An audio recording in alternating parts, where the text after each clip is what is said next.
এত ভয়ঙ্কর আগুন, কাল হাসরের ময়দানে জাহান্নামের আওয়াজ, জাহান্নামের আওয়াজে পুরা হাসরের ময়দানটা থরথর করে কেঁপে উঠবে।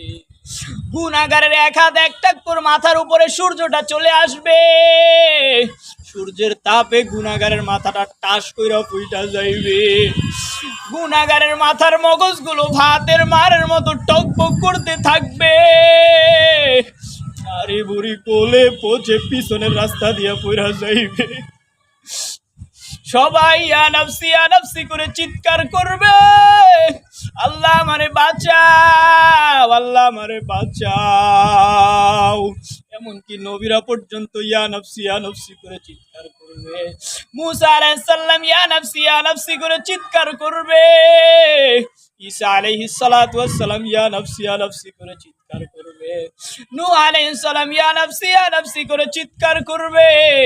আদম আলাইহিস সালাম ইয়া নাফসি করে চিৎকার করবে। সব নবীরা ইয়া নাফসি করে চিৎকার করবে, আল্লাহ আমারে বাঁচাও, আল্লাহ আমারে বাঁচাও। কিন্তু আমার আপনার নবী,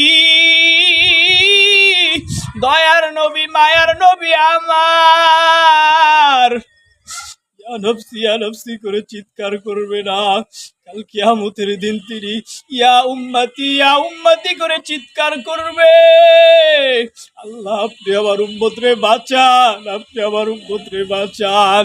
এর যুবক, যেই নবী তোমার কিয়ামতের দিনেও ভুলবে না, ওই নবীর আইডল না বানায় তুমি আজকে কারে আইডল বানাও? তুমি কেমনে মেসির আইডল বানাও? তুমি কেমনে আজকে নেইমার আইডল বানাও? তুমি কেমনে